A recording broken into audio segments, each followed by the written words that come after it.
할렐루야. 오늘은 삶으로 드리는 1000번째 716번째 계시록 제56강입니다.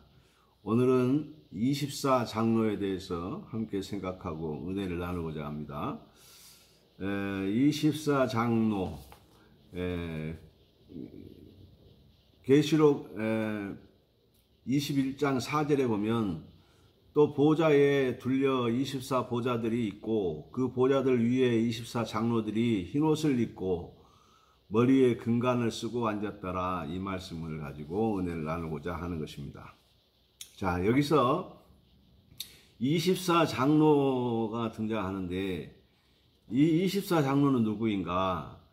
해석이 분분할 수 있겠죠. 그런데 계시록 21장 12절과 14절에 근거하면 이 문제에 대한 해답이 나옵니다.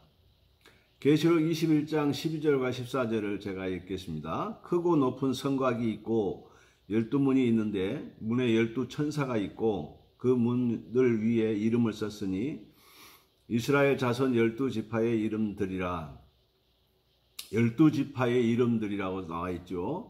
동쪽 문의 세 문, 북쪽 문의 세 문, 남쪽의 세 문, 서쪽의 세 문이니 그 성곽에는 12기초석이 있고 기초석 그 위에는 어린 양의 12사도의 이름이 있더라. 아멘.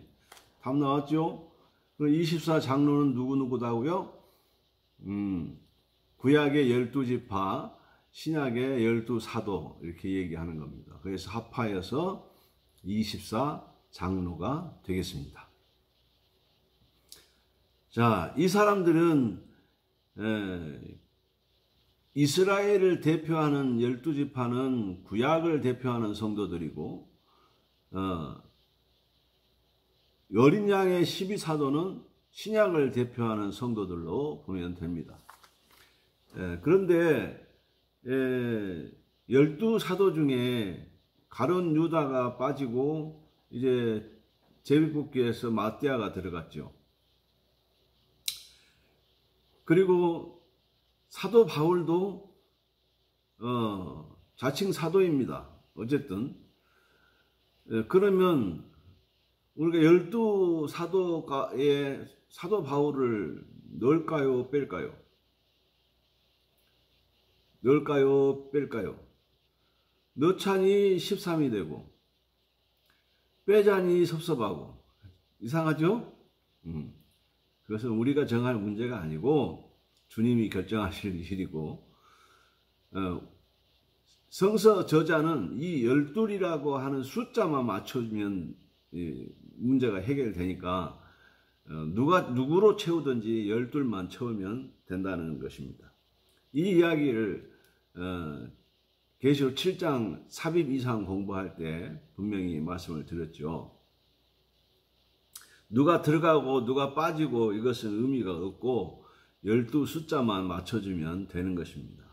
히브리인들은 7이라고 하는 숫자도 누가 들어가고 안 오고 뭐 이런 것은 상관하지 않고 7만 채워주면 그걸로 끝이에요. 다 모인 거예요.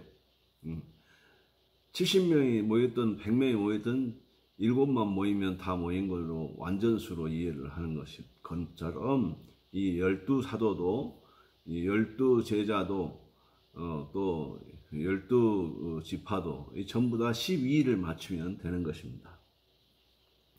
신약에 12의 혈루증 앓은 여인의 얘기가 나오잖아요. 이 12이라는 숫자가 나왔습니다. 그럼 이 12는 무엇을 의미한다고요? 이스라엘을 의미한다고요. 그러면 12년 동안 혈루증에 걸렸다. 그럼 이스라엘이 혈루증에 걸렸다. 그 얘기하고 싶은 것이 저자의 의도인데 우리는 이 여인이 이 혈루증에 걸려서 주님의 옷자락을 만지고 나왔다니 어쨌다니 그 얘기만 하고 있잖아요. 그죠? 성서 저자 기자는 그걸 설명하려고 한 게 아니고 이스라엘의 영적 상태를 얘기하려고 하는데 우리는 자꾸 여인에게 초점을 맞추려고 하는 경향이 있다 그 말입니다. 자, 이 차이가 결국은 히브리인들의 사고로 볼 것이냐 헬라적인 사고로 볼 것이냐의 그런 차이점이라고 할 수 있습니다. 자, 아무런 의미는 없습니다. 숫자 12이 중요할 뿐이고 24 장로가 중요할 뿐입니다. 자꾸 우리는 이 초점을 성경 저자의 의도에 우리가 초점을 맞춰야 되는데 우리가 하고자 하는 것에 초점을 맞추려고 하니까 문제가 되는 거예요. 소위 우리가 메시지를 전함에 있어서 성경 저자가 의도하는 메시지를 전해야 되는데 우리의 의도에 성경을 갖다가 사용하는 그런 형식이 되면 안 된다는 거죠. 이게 중요한 겁니다. 성경 말씀 한다고 해요. 성경에 근거해서 성경 말씀 전한다고 좀 전했는데 자기가 하고 싶은 이야기에 성경을 갖다가 그냥 사용할 뿐이지 성경 저자가 하고 싶은 얘기는 안 하더라 그 말입니다. 이게 맹점이에요. 자칫 잘못하면 그런 오류를 우리가 범하더라고요. 여기 성도들도 마찬가지입니다. 이단들이 가장 많이 사용하는 수법이 이거잖아요. 성경에 있지 않느냐? 성경을 갖다 들이대고 자기들 하고 싶은 얘기 하잖아요. 그것도 우리 성도들은 오 그런다고 빠지고 예? 그건 안 되겠죠. 우리는 초점을 항상 어디에 맞춘다? 성경 저자가 무슨 말을 하려고 하는지 하나님이 어떤 메시지를 우리에게 주고자 하는지 여기에 초점을 맞춰야지 인간들이 자기들 하고 싶은 얘기를 성경에 빗대서 하는 거하고 똑같다 그 말입니다. 그런 오류를 범하지 않기를 주의 이름으로 축복합니다. 다음은 의복이 나왔습니다. 24 장로들이 어떤 옷을 입고 있냐면 이 옷이 중요해요. 흰 옷을 입고 있습니다. 흰 옷은 죄로부터 의롭게 된 옷을 얘기할 때 흰 옷을 얘기합니다. 이건 하나님께서 주신 의의 옷. 흰 옷은 무슨 옷이다? 의의 옷이다. 예. 그래서 흰 옷은 죄로부터 의롭다고 인정받은 자들이 입는 옷이다. 그 말입니다. 옷은 신분을 표현하잖아요. 그래서 흰 옷을 입었다. 그것은 순결하다, 의롭다, 이렇게 인정받은 사람이다. 이런 표현을 나타내기 때문에 신분을 상징한다. 이렇게 얘기하는 것입니다. 이들의 신분이 어떤 신분이에요? 의롭고 순결하다라고 하는 겁니다. 흰 옷 하면 따라 나오는 옷이 있습니다. 그것이 흰 두루마기, 세마포 이렇게 옷이 3종 세트로 나옵니다. 흰 옷 하면 뭐가 나온다고요? 흰 두루마기, 세마포 세 가지가 3종 세트가 되겠습니다. 이 세 개 모두가 다 선택받은 사람들에게 주어지는 옷이다. 흰 두루마기는 승리자들에게 주는 옷입니다. 세마포는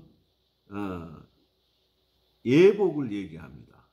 그러면 혼인잔치에 그리스도께서 주시는 예복인데 이 옷은 혼인잔치에 참여할 때 반드시 이 예복을 입어야 혼인잔치에 들어갈 수 있습니다. 이 예복을 준비를 못하면 받지를 못했으면 못 들어가는 겁니다. 자, 이 믿는 자에게 하나님께서 구원받은 자에게 이렇게 세 가지 의복을 줍니다. 발가벗고 사는 거 아니죠. 예. 자, 어쨌든 우리가 의의 옷, 흰 옷, 또 승리자가 받는 두루마기, 또 어린 양의 혼인잔치에 들어가는 예복, 이 세 가지를 꼭 받으시기를 주의 이름으로 축복합니다. 다음에 24 장로들이 머리에 무슨 관을 쓰고 있더라? 금면류관을 쓰고 있더라 그랬습니다. 금면류관, 면류관은 스테파노스 이렇게 얘기했죠. 이 스테파노스는 승리자 이런 얘기입니다. 승리자에게 주어지는 것이 관입니다. 그래서 면류관은 승리자에게 주는데 승리자가 되기 위해서 어떻게 했을까요? 목숨을 담보로 해서 생명을 아끼지 아니하고 죽도록 충성한 자들이 받는 것이 이 면류관이라고요. 그래서 계시록 12장 11절을 근거해 보면 죽기까지 자기 생명을 아끼지 아니한 자. 자, 이런 경우는 복음서에서 또 찾아볼 수 있는데 누가복음 14장 26절에 27절에 보면 무릇 내게 오는 자가 주님께 오는 자가 자기 부모와 처자와 형제와 자매와 더욱이 자기 목숨까지 미워하지 아니하면 능히 내 제자가 되지 못하고 누구든지 자기 십자가를 지고 나를 따르지 않는 자도 능히 내 제자가 되지 못하리라. 주님께서 분명히 그렇게 말씀하셨다고요. 이렇게 자기 목숨을 담보로 해서 최선을 다해서 주님께 헌신 봉사 충성한 자들이 받는 게 뭐라고요? 면류관이라고요. 그럼 면류관은 뭐예요? 면류관은 의시되라고 주는 거예요? 그게 아니에요. 네가 죽도록 충성했으니 내가 너에게 위로를 한다. 위로 차원에서 주는 거예요. 면류관 그럼 뭐다? 위로, 하나님의 위로. 죽도록 충성한 자들에게 주는 하나님의 위로라고요. 그런데 또 달라요. 뭐가 다르냐면 6장에서 19장까지 하나님의 진노와 재앙이 막 쏟아지는데 그때에 회개하고 돌아온 사람들에게도 뭔가를 주셔요. 뭘 주셔요? 종려나무 가지를 주셔요. 그러니까 6장 이전에 구원받은 사람에게는 면류관을 하나님이 주시고 6장에서 19장의 대재앙 가운데서 피하여서 온 자들에게는 면류관 대신에 종려나무를 준다고요. 격이 달라요. 똑같은 게 아니에요. 구원받으면 누구나 다 똑같이 구원받은 것 같이 여겨지지만 면류관은 달라요. 승리자에게만 하나님이 주시는 게 금면류관이고 뒤늦게 구원받은 사람은 간신히 구원받은 사람은 어떻게 해요? 종려나무 가지를 들고 있어야 된다고요. 여러분 머리에 관을 쓰시겠습니까? 종려나무를 들고 흔들면서 호산나 하고 장단 맞추는 사람이 되겠습니까? 금면류관 받으시기를 주의 이름으로 축복합니다. 아멘. 아멘. 자, 보좌가 나왔는데 이 보좌를 어떻게 표현했냐 그러면 수정과 같은 유리바다다 이렇게 표현했어요. 달리 표현할 방법이 없어요.